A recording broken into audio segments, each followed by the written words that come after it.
Hello, everyone. Welcome to the Savvy Cast. This is Jamie, and I'm delighted that you're joining today, whether you're watching on YouTube or listening to the podcast. Today is a very special episode that I absolutely know will not only educate those watching and listening, but it will be hugely inspirational to you all as it was to me. And I'm thrilled to have as my guest today my friend Chrissy Schubert. And Chrissy, thank you for joining today. I'm so excited to be here. Thank you for having me. Yes, and everyone, Chrissy is going to be sharing about an organization that Zane and I recently learned about and we are so inspired by. So we're going to get into all of that. But first, I always ask my first-time guests the icebreaker question, what would you choose as your last meal? So, Chrissy, I just sprung that on you, but any thoughts as to what your order would be? Hands down, my last meal is going to have to be Capella. I love Capella pizza. Okay, that is so funny that you just said that. You know, I could walk to Capella. Oh, wow. Yeah. Well, I hope you do. You can Oh work my it off goodness. after you leave there. Oh, and for everyone who may not know, Capella is a pizza place, and it's where Jason's Deli used to be. So there's nothing fancy about it, but they have real wood burning oven. Yeah. And their mozzarella, their buffalo mozzarella, it's so good. We had it watching the Auburn game Saturday, and they got our order. They gave our order to someone else that sounded like Jamie Torrance. So they gave us an extra pizza. So we were eating pizza Saturday night, and after church on Sunday, we had pizza galore. But Capella's, that's good. Yes, it's wonderful. Oh, it's so good. It's always my go-to. If I've been good for a long time and I'm trying to have like a good cheat, that's where we go. Yes. Well, another little fun fact about Chrissy and we work we work out together at the same gym. And I've seen Chrissy from afar and just maybe casual conversation. And just getting into the topic today, I noticed that there was a flyer on the wall of the gym, Power for Purpose, and it was for Addie's Big Army. And I've heard about Addie's Big Army. In fact, years ago, our church small group did a fundraiser for Addie's Big Army, but I hadn't revisited it. And basically, that was a fundraiser. Zane and my daughter and I went, and you showed a video of Addie's Big Army, and I want you to share everything with everyone who is following along on this podcast. But basically, can you give us, in a nutshell, what is Addie's Big Army? And then we're going to go into the history and tell the story. So Addie's Big Army, we are a replication of an organization out in Texas called Brookwood in Georgetown. Brookwood in Georgetown. We are. So, in a nutshell, we are a God-centered, innovative, and out-of-the-box vocational and future residential community for adults with disabilities. Our mission is to change the way the world views our population and to create meaningful work for adults with disabilities. A lot of our population, if they're going to get jobs, they'll be in some sort of monotonous work where they're shredding paper in the back room somewhere. And we just wanted to create a space for them to come and really wow the world with their capabilities. So we are a work-based program with the vision for future residential. Well, I want to start who is Addie? And I know who Addie is. And I met Addie and some friends, citizens of Addie's Big Army at the fundraiser. But when you explain who Addie is, take us back to when she was born, how that developed, and then we're going to fast forward to what you're doing today. Yeah. So Addie is our inspiration. Addie was diagnosed with autism at 2 years old. She's our youngest daughter. She's currently 16, so she's not so little anymore, but she's always been our curly-haired, blonde, curly, bouncing curls little girl, just beautiful green eyes. But at the age, right just before 2 years old, she had a pretty profound regression. And when she did, it kind of shook me to my soul. Now, when you say, because I'm not sure, what is it? At 2, you knew she had autism, but then she had a regression? We did not know she had autism. So she was pretty typical until the age around 18 months old. And then she had a regression where she lost skills and went backwards. She stopped responding to her name, all the typical things that you hear about with classic profound autism. Okay. So So Chrissy, you thought everything was normal for 18 months of her life? it was. And then when you go to the doctor and they're saying milestones, there was a regression. And then what did your doctor point this out when you did you your first doctor visit when you saw things happening? It was tricky because Addie got very sick at the same time she had a regression. So she had this big fever and we gone to the doctor and they said, "Oh, she has pneumonia." And then it was a UTI. It was like health issue after health issue after health issue. And so we kept thinking, okay, well, when she comes out of all this sickness, she'll start looking at us again. She just feels terrible. Of course, she doesn't want to talk or say words. She's really sick. But it just kept going and going and going to the point I don't even remember the day that I realized it. I just started noticing. And when I would bring it up to my family or the doctors, they kind of dismissed it. It's fine. She's fine. She looks normal. She'll come out of it. And then right around the age 2, finally everyone was kind of on board with what I had seen. As a matter of fact, from that age of 18 months to 2, I call those my grieving months. I grieved really heavy because I was by myself seeing what I saw. And so I had no one that saw that as well. So I kind of went through that on my own. When you're thinking about all the things that you dream for your only daughter, like walking her down the aisle and picking out a wedding dress and getting her nails done together and all of those sorts of things. So it was a pretty intense few months. Chrissy, I can't imagine. And I have to ask because actually, right now, like breaking this week is a lot about autism. Yeah. And so it's on a lot of people's minds right now. But is it typical to diagnose autism as late as Addie? And was there a reason it was so late in being diagnosed? Can that be initiated by a sickness or something? Yeah. So typically, the reason I believe that it's diagnosed later is because most of our kids are pretty typically developing. And then there comes this big thing that causes them to have regression. Addie does have what they call regressive autism. So for Addie, she's very sensitive. We signed her up for every research study that we could find in the US and found out she has mitochondrial dysfunction. And so for Addie, if she were to get in a chlorinated pool, that's going to affect her. She's going to have some setbacks from that. And so there have been, I could list 3 or 4 things that have caused these explosive regressions in her. So it was always there, but it was not initiated until 18 months because of the sickness. I think we could have avoided it had we known some of the things that we knew now. We would have done some things different. We would have been protecting her body, knowing that she's fragile, in some ways that we didn't then. And so now I make sure that she's very free from environmental toxins and things like that, just to keep her.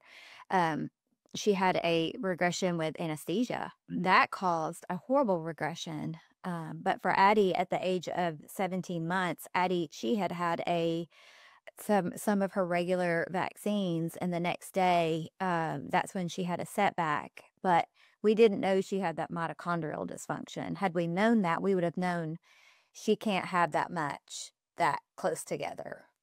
So you are of the mind that what is being shared now is accurate and true as far as for parents, because I mean, I have 2 daughters who are searching all of this about Yeah. vaccines and all of this from your experience, and you've got such a wealth of knowledge with other parents.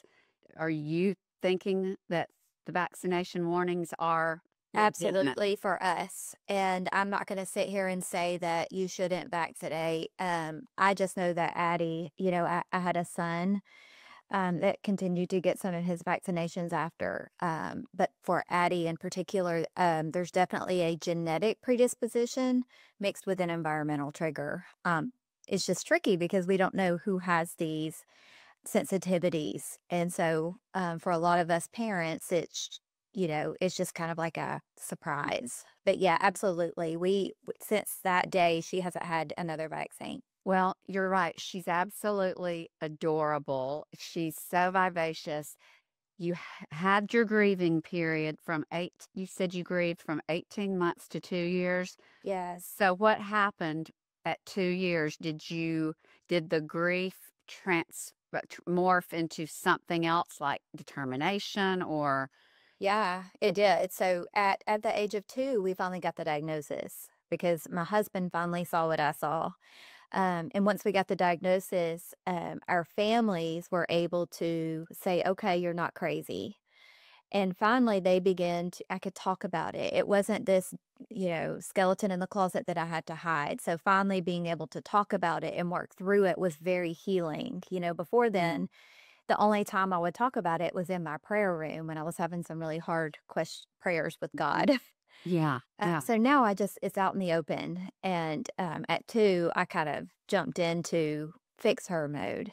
And I hate to say that, but that's what you do because, when you have a child that you want to um, be their best in life, you'll do anything to see them, get better. And so that's when I signed her up for every research study in the US, just trying to figure out why does she have these weeks where she seems to be pushing forward and then something happens and the ground falls beneath us again. And so I would sit up till like 3 a.m. and watch these, just read research articles and just trying to figure out what it was with her. And we put her in a little school here in Birmingham that is very specific to autism because everyone told me if I were to get her in this school that she would be in a typical kindergarten class by the time she graduated. So we did that. Is it the one what's the name of it? I know. Mitchell's Place. Mitchell's Place. Yes. Yes. Yes. Yes. Yes. Okay. And they were wonderful. Addie, it was so good to be in an environment with other moms and dads who were going through this together and they were so loving and supportive. But with Addie, when she got there, I was watching her through a one-way observation window and I would just pray that she would make any progress at all. And just before my eyes, I watched her go backward. And so, while all the other children did seem to be progressing, she had the anesthesia and she went backward. And the night that she came home from getting this procedure, she never slept through the night again. It was like she would go to bed from like 9 p.m. to 11 p.m. and then she would be up from 11 p.m. for the rest of the night screaming all night long. And then she also started self-injury, which looks like bloody bite marks up and down her arms and bald spots in her head where she would pull her hair out. And she quit wearing clothes. I mean, all of this happened the second she came home from the hospital. What was she having done that required anesthesia? It was just ear tubes taken out of her ears. So it was just the like a mild anesthesia, Yeah, we're pretty sure it was the nitrous oxide because Addie, not to get too technical and scientific, but she already has some mutations that are like stop her folate from getting into her brain, and the nitrous oxide is a folate inhibitor. And so it really shut that folate off into her brain, which is what we think caused that drastic setback. So when you had that regression after anesthesia, that's all the things you just described that happened, the self-injury, the not getting it happened the day those things started happening immediately after the anesthesia? She came home and did not sleep that night. And so 2 days later, I went back to the ENT and said, check her ears. I think you left a tube lodged in her ear. Something happened during the surgery. And they looked in there. He said, everything looks great. Everything came out. I have no idea. And so I'm certain that whatever happened from the anesthesia because she's still to this day on sleep medicine and she still can't get to sleep without help. So you had just your other when all of this was going on, you had your son who is now a senior? I have a senior, yep. So all of this is going on. I had my at the time, I guess he would be 14, and then I Mm. had my and then I and my other son was 4. And so when Addie has this regression, my poor boys, they were almost having to fend for themselves because we were in a constant state of trying to keep Addie alive. Okay, I cannot imagine and the strength that it must have taken. So, did you just how did you help her? How did you just all night, every night?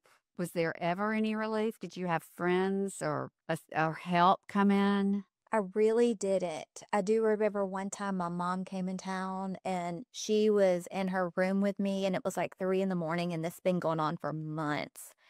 And I was so exhausted, and I was just holding her hands down, and it was the blood curdling screams. And I just looked at my mom, I remember, and I said, I can't do this. Like, I absolutely cannot do this. Like, I need Jesus to just come back and, take us all home. And I mean, I meant it. It was heavy. It wasn't even just about what I was going through, it was watching your child that you love, this beautiful child, hurt and Mhm. hurt themselves. So it was very, very difficult. I call it probably some of the worst trauma that you can go through is just what a parent of a severely autistic child might walk through. And how long did this go on? This went on for months, going into years, varying in intensity. Sometimes it wouldn't be as intense. We might have a couple of months where it was like it's a little lighter, but the ground would just always fall beneath us again. And that's, I want to say it was 2015 that we launched. My husband had the idea to launch Addie's Army. And Because at that point, did you have other friends with children with autism while this was going on? we did. We met a lot of friends at From Mitchell's Mitchell's place. place. Okay. Yeah. And just community and Facebook groups. And Right. we would go to meetings, and you just start to meet people as you go. So he said, let's start Addie's Army. So now we're getting into what Addie's Army is. So Yes. just one day out of the blue, I mean, you've been going through this for months Yeah. and months and years. Yeah. How did that idea come to him? We had some friends back home in Georgia do a fundraiser for us because when Addie had this regression, her tuition doubled. She went from a group setting to one on one. And so we had friends back home that threw a little tailgate type fundraiser for us, and they ended up raising enough for an entire year of her tuition, Ah. which was such a relief on us. And so on the way home, he just felt just being the dad and felt carrying the financial burden of all the things and that we're spending money on for her treatments. And a lot of it wasn't covered under insurance. And so he was dreaming it up then, but it took me quite a while to come on board because, as you can imagine, our marriage was not doing well. It was very intense in our home. And so when he had this idea to start this nonprofit, my first thought was anger because, what I wanted to say, and I think I did say it, was, you want to save the world, but our house is on fire. I just need you to save our home. Um, but it was not too much longer. We were sitting in church and I heard a message. Our pastor at the time was sharing about turning your pain into purpose and how hard it is to be depressed when you're helping someone else. That And would be Chris Hodges. that would be, Yes, I've heard that exact sermon and wow. yeah, Wow. Okay, so you were sitting there and you're not really in a good place with your husband yeah. and Pastor Chris preaches that sermon. So what happened? Did your heart change right then? Right then, I said, okay, let's do this. And so we went home and we started dreaming. And we knew that our mission was serve God by serving special needs families, and we knew that our why would always be that. But we knew that our what would change as we experienced different challenges or victories, relief, whatever we had in our life, we would use that to help other families. And so we did lots of things over the years as Addie's Army.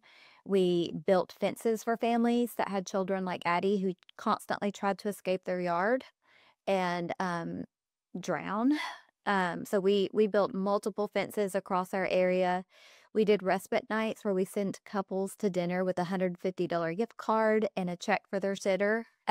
We provided service dogs and swim lessons. I mean, we just done multiple things free of charge over the years. We just kind of wanted to do something simple, tangible, easy to help families. And Brian will always say we plan to do our due diligence and just kind of fizzle out, not knowing that God had an incredible miracle coming around the corner for us, which shifted everything. Well, you brought that up when we were at the gym, and then I had to you got busy, and you said there was a miracle, there was a breakthrough with Addie. Yeah, so the miracle started at the age of 8. Okay. Um, with everything that I've shared with you about Addie, you can only make assumptions about how much she could understand, Mhm. how much she was in there. You do the best you can, and while we loved her with all of our heart, it was hard for me to know how much she could understand. And I got to this certain point where it was just so hard, but I felt clearly that the Lord was telling me to do a reset. And so I took Addie off all of her medications except for her sleep, all of the supplements we were doing, and I reset. I took her off her therapies. Nothing was working. And so I do think he asked me to do that so that the next phase that God could get the glory for it. So I did. I took her off everything and we just started over. And when we did, a friend had come to me and told me about a program that's educationally based but often leads to communication. The trick is it requires that you presume competence, which means that you believe in your child, you fully believe that they are in there, they are capable, and you have to teach them age level. You have to talk to them like they understand because the child needs to know that you believe in them too. So we did. We started the program at the end of 2018. I'm sorry, 2017. And are you able to tell the name of the program, or do you just wanna list this at the end in show notes? Yeah, Right. the program that we use is called Rapid Prompting Method. Okay. A lot of other kids use it's called Spelling to Communicate. There's multiple different ways, but it's all the same thing. It's teaching your child and then prompting them to spell until Okay. they're spelling independently. So you started this with her when she was 8. Yes. Okay.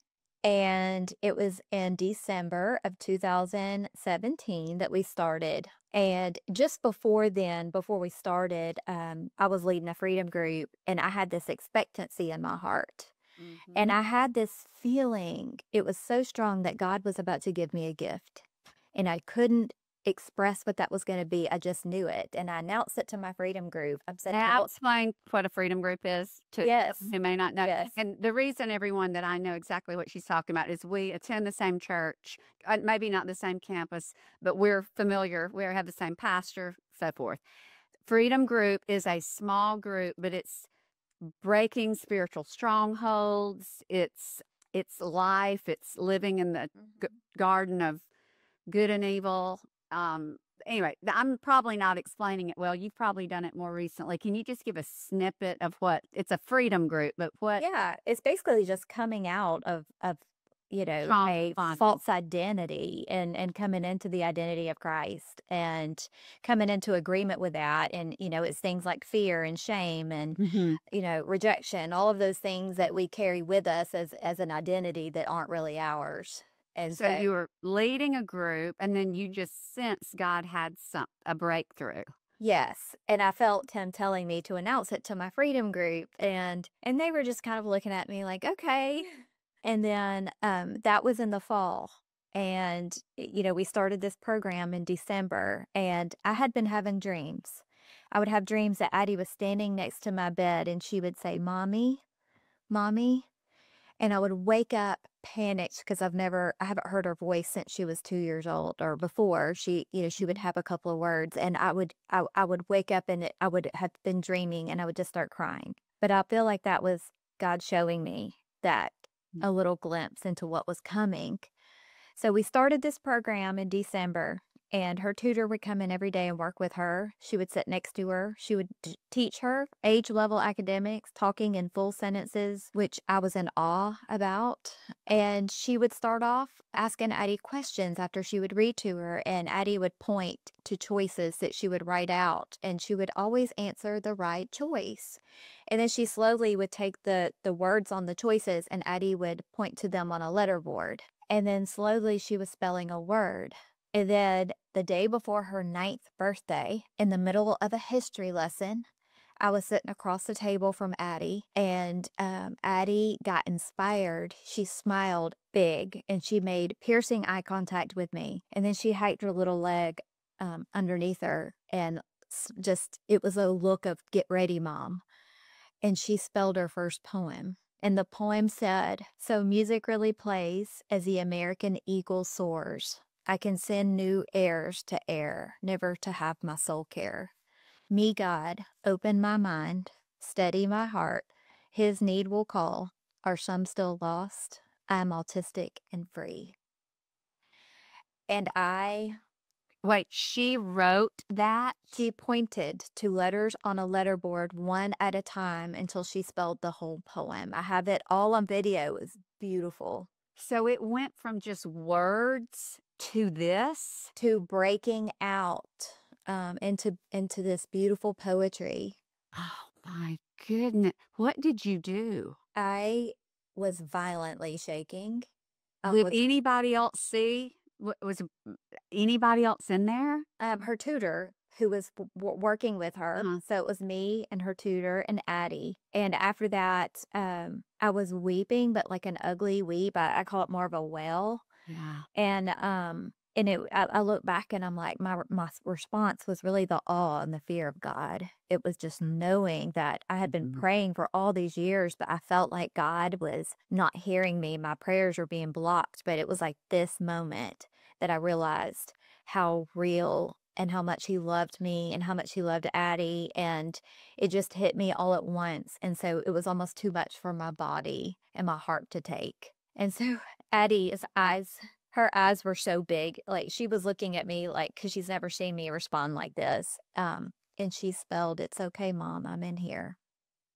Oh this is a Helen Keller Mhm. moment. Yeah, it was. Oh, I mean, were you and her teacher just, I mean, I know you, like, were you on the phone to your husband? I mean, this is unbelievable. It was funny because I had a ship shopper that came that was delivering groceries. And when I got down to the kitchen, you would have thought I was drunk because I could hardly walk.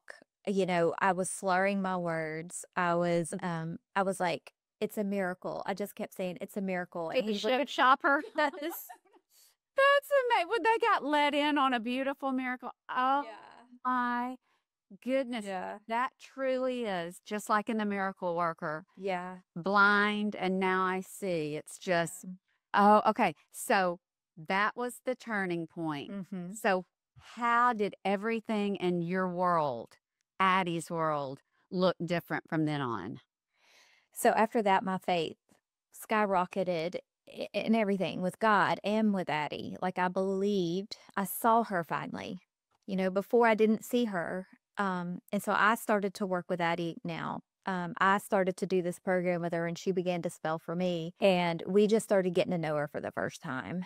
And that's when Addie started opening up about how incredibly painful her life had been over the last 9 years. She talked about how painful it was to walk in a room and people would say hello to everybody except for her, and how people would talk about her like she was there, like she wasn't standing there, and how she felt like a ghost in a room.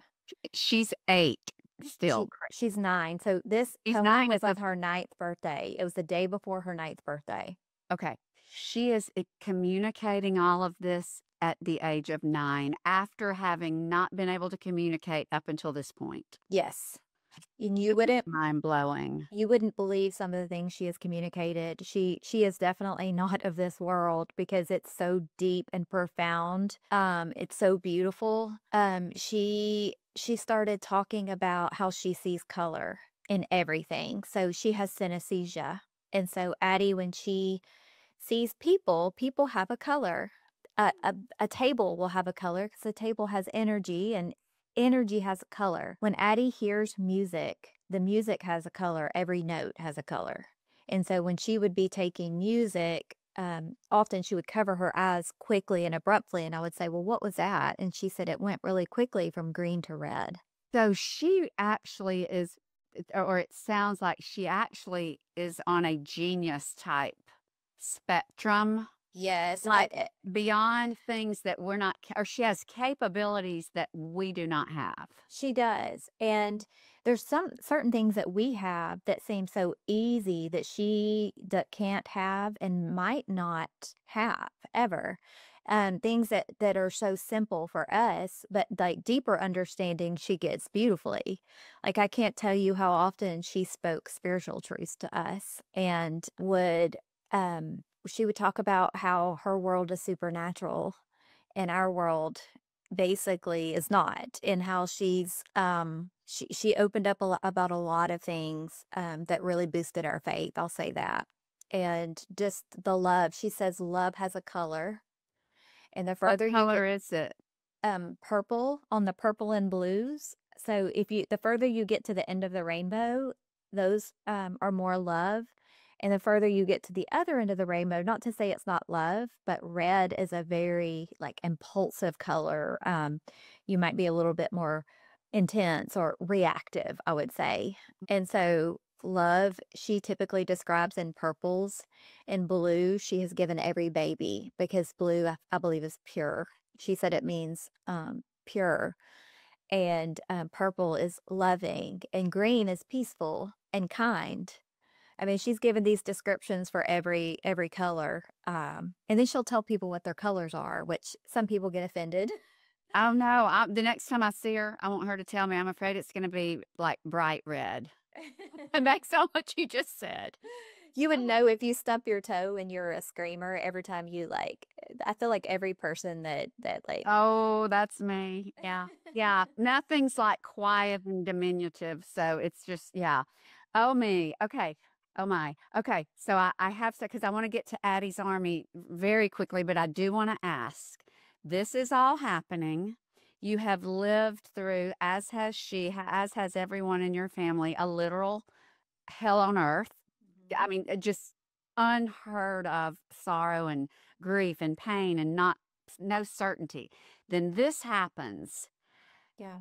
and so now Addie, she's Addie, and you're Yeah. learning your daughter. You're getting to know her. Yeah. You're building that relationship with her. When did your marriage click back, was it a process still after this? So, strangely, our marriage started to get better in 2017. Addie started making some improvements. We had an au pair that came and lived with us and helped us. It brought some of the pressure off me. And when that Hmm. pressure came off me to have to feel like I was carrying Addie's load by myself, I had that helper. Hmm. It really, I started to see some improvement then, but it really got better after Addie started spelling because I'm telling you, it did something to our faith when Addie is spelling these things. Like Brian would tell you, like she changed me. He would say, Addie, how I'm red. My husband's red. He would say, how do I change colors? And she would say, love more, Dad. Love more, Dad. Don't care about money. She would say, money is the root of all evil. And she would go deep, deep, deep, deep, deep. Oh my, okay. I've got to quit being so expressive, but this is just mind blowing. Okay, well, I want to be, and then I'm probably going to want you to come back as well. But fast forward now Sure. to Addie's Big Army. You found the model from Yeah. Brookwood in Georgetown. Georgetown, and basically, when you told me this is when I was like, this is so needed and probably so rare, and this is where I want everyone to stop and listen or watch. What you are serving the parents of disabled adults who you don't know what will happen to them when you're gone. Yes. Because a lot of them, as you said, once they graduate from school, it's okay, here we are. What's Yeah. next? Yeah. So can you speak to what you have in motion now and where you're going to be able to serve that population of Sure. people who are like, what are we going to do? Who is going to take care of our child Yeah. who's a disabled adult? And you have told me from minor to severe, Mhm. you accommodate everyone. Yeah. So, just a 5-second snippet, Addie began to spell about us building a place for her people. Oh, goodness. And as she's spelling this, she would spell it over and over and over, and, we laughed, and I'm like, "This is crazy." And she would say, "It's in God's will, mom." And so I finally said, "What do you want? What can we do for your people?" And she would say, "More love is all you need." And she said that over and over and over, you know? And so when we started having those conversations about who's gonna take care of her, and not only that, who is going to purpose her? Now that we know Yes. she wants Addie had expressed she wanted purpose and Right. to be believed in. She wanted to go to Africa with 500 Bibles. You know, when we understood that she had that same desire that we had when we were sitting in there hearing, you know, that we needed to turn our pain into purpose, she wanted that too. So we started searching for the best place out there, and that's when we found Brookwood in Georgetown. And it changed our worlds forever because we knew the honor and the love that they provided for not only the citizens, but for their families. And You the know, just, citizens are the disabled, yes. and they're all adults, correct? There's no Post high school. post high school. Yes. So they're the citizens and the population is the community. And you saw that and you Yes. saw that it was, in your opinion, based on what you'd seen, the best. Yes. How did you take that and bring it home? We found out they had a replication process. Erin Kiltz is a founder of BiG, and she had already created this process. And so she gave us the blueprint, and that's where we got the BiG and Addie's BiG Army. So in 2023, we moved to Addie's BiG Army, and she gave us the blueprint and told us if we follow this, it will be successful. And so we have not veered off of that. You know, they have they are pretty far into what they've done. They've already built their residential. They're continuing to add to it, and it's beautiful. And so we started just like they did in free church space. We found a church that opened their doors to us. Lakeside Church opened their doors off Old Rocky Ridge Road, and we have this. That's where you are now. We are. How many citizens? We are 21 citizens. And you are at capacity right now. We have room for maybe a couple of more. It just has to be the right fit because we can't hire new staff with where how full we are. So it has to be a citizen that can work in a group setting as opposed to someone needing more one-on-one. Okay. And so we do have room for a couple more citizens at this point. And are there other I know you're Addie's big army and you're here in the Birmingham area. But Yes. the big is in Austin. Is there a list of where these replications are across the US where people maybe who might have be in another state can find that? So they do not have an official, like, website that where you can, like, click on that, but I can get that list, because we have quite a few that are in the process now of replicating. I believe that there's, like, 4 or 5 of us that are officially replicated that are running, but there's a lot more that are in the process right now, and I could get those. And they're actually opening it up for other people that are interested. You know, I'm also happy to help anyone who's interested in learning more. I'd be happy to speak to them to get it in their state, in their area. So to clarify, Chrissy, it is any disability post 18. It is not just autism. Oh, absolutely not. We have all disabilities, but it is autism is one that a lot of people that do take disabilities, often they won't take autism. according to what level, because sometimes it can be really hard. And so we're trying to be that place that can accommodate all. We want to be able to help all. And And so, your goal right now is to move from the space at Lakeside, and you're currently looking for property in the, like, sort of the North Shelby, out where we sort of live, and North Shelby or Hoover, yeah, that's in the Birmingham yes. proper. Yeah. And you're looking for space, and once you get that, you will build a residential, and then that will enable you to have the one-on-one and the space needed for the most severe as well. Yes. So phase 2, which is where we are fundraising now, that's gonna be all things work. And so what we're looking for is 3 or 4 acres in the face of the community where we can build a coffee shop slash cafe, bakery, and a high-end retail store where we sell all the beautiful items that our citizens make mixed with items from market. And then we'll have attached to that a large vocational training center. I've got my bracelet here. I want to tell everyone, Addie and her sweet friends were selling some of their things, and if you can see on YouTube, this is like something you would get at a boutique that sold, college jewelry. This is gorgeous. Yeah. This is my Auburn bracelet. I'll be wearing this to the games as well as game day. Spices, and I use the everything but avocado. Like, Yeah. it is outstanding. It is outstanding. And Yeah. they had dog treats and they had fudge, and that gives them purpose, and they learn. I mean, I'm amazed. So they don't just go and sit, they go and they work and they build relationships. Yeah, that sense of belonging is huge, and the culture of honor. It's just we're family.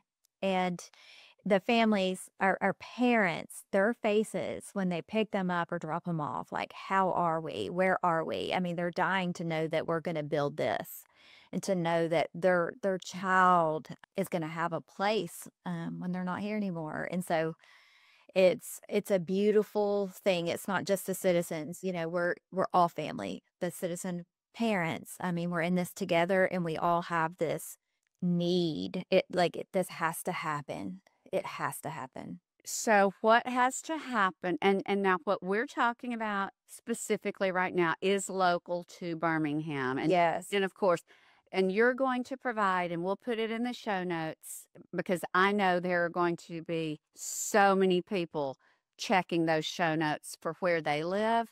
You're going to provide places in the US that Mhm. have an existing similar, and it won't be called Addie's Big Army, but it will have this model. Yes. And you'll give them the contact for the outlet to replicate this if you want to start yourself. Okay, so you're going to provide all of that. As far as for you and for the next step, got to find the land. Once you find the land, do you have the funds? I know you always need funds. It's a business. Yeah. It's a nonprofit. But would you be ready to hit the ground running? We would start a capital campaign immediately. So Okay. we do have we've been blessed. We've been able to fundraise. We have about $1.6 million in our account, but this is a $5 million project. Okay. And so we would start a capital campaign immediately. Mhm. We have our art auction that comes up in April that typically raise between 4 and 500,000, just auctioning off the beautiful art that our citizens have created. Okay, give me that date again. I've got to get with my two art auction is when. April 25th. And anyone who's listening or watching, who lives within driving distance, it's going to be at the Grand Bohemian. Is that right? It's at Rossbridge. Oh, it's at Rossbridge. Okay, Yes. that's where Zane's big. He has his Silicon Y'all every year. Beautiful. If you love art, come to that everyone on April 25th. I'm gonna, if unless I've got something on my calendar, I'm gonna be there. That is amazing. So basically you said an artist will help sort of tutor the Yeah. citizens, So, and they create the art. yeah, they're almost like an art director. They come in, they guide them, they encourage them, and they're guiding them through this art piece. They let them lead, or the artist leads, but they let the citizens do the majority of the work, and they end up in this beautiful collaborative piece. And it just shows that, together we can do a lot more than we can by ourselves. And so interdependence is one of our core values, and that really comes out in our artwork.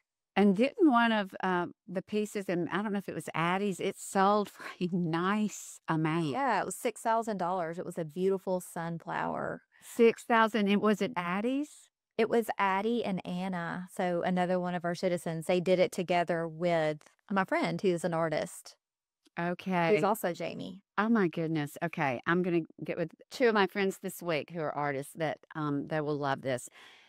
As we wrap this up, and there's gonna be very rich show notes with lots of practical resources, but speaking to maybe those parents out there, maybe their grandparents, and they have a family member who is disabled.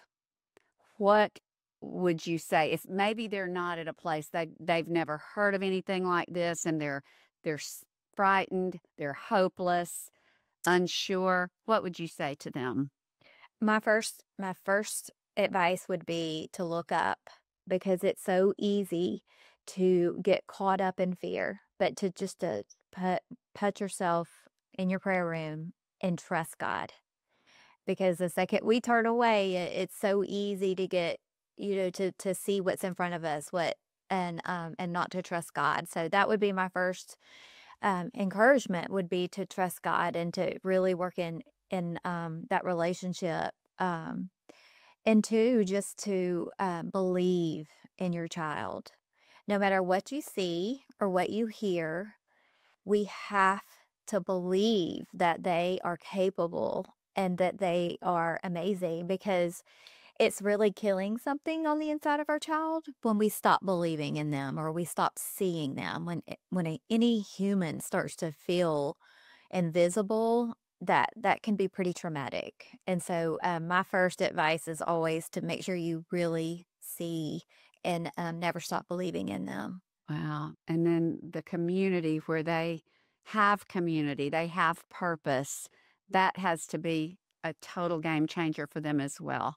Oh, absolutely. Absolutely. We have citizens that could go work a typical job, and go maybe to the movie theater, Mhm. um, and they end up wanting to be with their friends. They want community, because you might have someone that, it gives you an opportunity and a chance, but then they're there and they lack the fellowship. And so they really want to be with other adults Mm. like them. Right. Well, Chrissy, is there anything that I have failed to address or ask today? Anything else you would like to share before we? Yeah, I would say, we and Addie and I are leaving in May to go on a hike. And so you could go, this is brand new. We're going to hike about 250 miles of the Appalachian Trail together, and we are going to share our journey as we go. So for anyone that just wants to kind of follow along with us and hear Addie's perception of life, my perception, sharing our journey, whether it be hard days or our good days, we're going to just kind of use our grit and get out there. And we would love to have anybody that would like to follow along with us to do so. But it's at addiehikes.org. Okay, we'll put that in the show notes. Yeah. addihikes.org. And are other people going, or is this just y'all? So we probably will have a group at any given moment. There'll be people that join us, and there'll Okay. be people that are supporting us and mailing us goodies into the towns and things like that. And we're gonna invite other people to hike as well, do their own hike, and join the movement as well. Oh, so people anywhere can join a hike, Yeah, sponsor a hike, join a hike. Okay. yeah. You and Zane could go to hike the trail and hike for Eddie's Big Army. I love that. We are okay. I just have to tell you before we sign off. Zane and I both said, because as we were standing there before y'all's workout started for the fundraiser, there was not a dry eye. At least I didn't see one. We were just so touched by the parents and their testimony, and then the wonderful thing that you've built. It truly is inspirational, and y'all inspire Ryan, all of you inspire us, and I just thank you for sharing this and for being a resource. And is if anyone has questions, will you are people able to reach out to you via email? How do you? Absolutely. I Okay. can give you my email. I'll give you my cell phone. I'm an open book. So I have Oh, people call me all the time and oh, just wow. ask questions and I'll have a conversation, give them next steps. Sometimes, they may call and they're ready and they want to do this thing, or they may hear and then say, this isn't for me, but I'm always happy to have that conversation. Well, you're precious. You're so precious. Chrissy, thank you. And I appreciate it. And until next time, I'll hopefully see you at the gym. Yes. Thank you, Jamie. You have a good one. Thank you, Chrissy. And to everyone watching and listening, until next time, have a fabulous rest of your day.